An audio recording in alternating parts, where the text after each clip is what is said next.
मी मारुती शिंदे, राज्य सरकारी कर्मचारी संघटना मध्यवर्ती संघटनेचा पुणे जिल्ह्याचा अध्यक्ष आहे, महाराष्ट्र उपाध्यक्ष आहे. आज जो आम्ही संप केलेला आहे 21 एप्रिल 2026 पासून हा बेमुदत संप आहे. आमच्या प्रलंबित हक्काच्या मागण्यासाठी आम्ही हा संप संपूर्ण महाराष्ट्रभर घेत आहोत. त्यामध्ये संपूर्ण पुणे जिल्ह्यातील सर्व कार्यालय 100% या संपामध्ये सहभागी झालेले आहेत. विविध संघटना, कार्यालयीन संघटना या ठिकाणी येऊन सकाळी फार मोठा मोर्चा काढला होता आणि तो आम्ही त्या ठिकाणी ठिय्या आंदोलनही घेतलं होतं. आणि यामध्ये प्रामुख्याने ज्या मागण्या आहेत तर त्या जी काही आम्हाला 20 सप्टेंबर 2024 रोजी जी पेन्शन योजना, आम्हाला सुधारित राष्ट्रीय पेन्शन योजना चालू केली, त्यासाठी आम्हाला 7 दिवस बेमुदत संप करावा लागला. आणि त्यामुळं आम्हाला जे काही फलित झालं तर ती सुद्धा योजना आज तागायत कार्यान्वित या सरकारने केलेली नाहीये.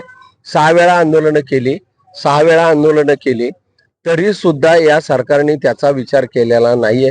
म्हणून आम्ही बेमुदत संपाचा अवलंब केलेला आहे.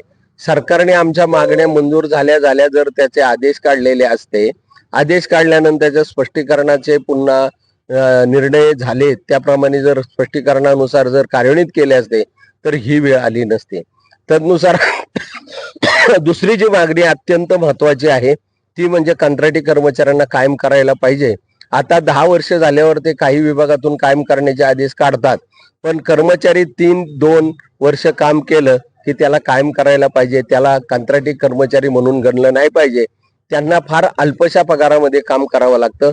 वेतन कायदा, किमान वेतन धारणा कायद्याखाली जवळजवळ 26 ते 28 हजार रुपये त्यांना वेतन देणं गरजेचं होतं, परंतु तशी कुठेही व्यवस्था नाहीये.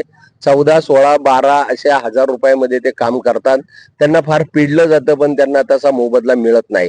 त्यांनाच कायम करावं ही आमची प्रामुख्याने मागणी आहे. तिसरं जे आहे, सरळ सेवेची भरती झाली पाहिजे. रिक्त पद 3,80,000 आहेत. त्यामध्ये 72-70 हजार रुपये पद भरण्याची जी घोषणा केली जाते त्यानुसार आउटसोर्सिंगच जास्त असतं. आम्हाला फसवलं जातं. आम्हाला असं सांगितलं जातं की 72,000 कर्मचारी भरती होणार, परंतु ते आउटसोर्सिंगचे असतात, पुन्हा तेच दिवस येतात. म्हणून सांगतो की ही सरळ सेवेची भरती झाली पाहिजे.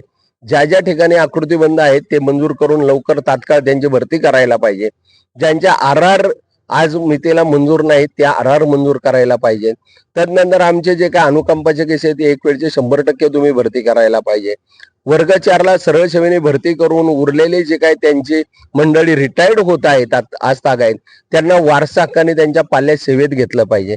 2004 पासून मागासवर्गीयांच्या ज्या पदोन्नत्या बंद केलेल्या आहेत, 17 साली जो जे आदेश काढलेला आहे त्यानुसार तो रद्द करून पूर्ववत चालू करावेत ही आमची अग्रगण्य मागणी आहे. तदनंतर आम्ही जो काही आरोग्य विभागाच्या संदर्भातले जे काही आम्ही बिल सादर करतो, ती रिएम्बर्समेंट करतो आणि आम्ही आमचं आरोग्य सांभाळतो, त्याऐवजी आम्हाला कॅशलेस आरोग्य सुविधा केंद्राप्रमाणे मिळाली पाहिजे.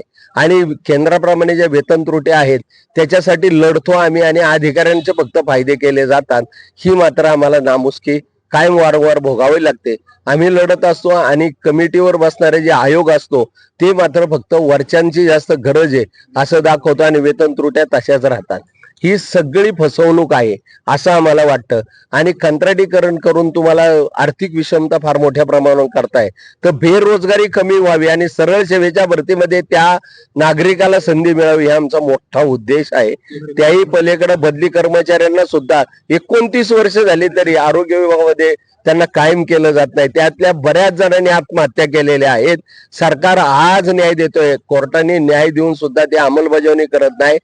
एकच यादी फक्त कार्यरत आहे, दुसरी यादी अजून त्याच वेतनावर आहे.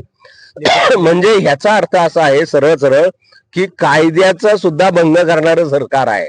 आता लिपिकांना सुद्धा फार मोठी त्यांच्या वेतनात तफावत आहे. त्यांना S6 पासून सुरुवात केली जाते, त्यांना S10 दिलं पाहिजे. आता ज्या ज्या संवर्गाचे काय काय बदल झालेले आहेत त्याप्रमाणे सर्वांना त्याच विभागाचा सहाय्यक म्हणून त्याची पद संरचना ही करून त्याच्या वेतनात वाढ झाली पाहिजे. असे अनेक प्रश्न आहेत.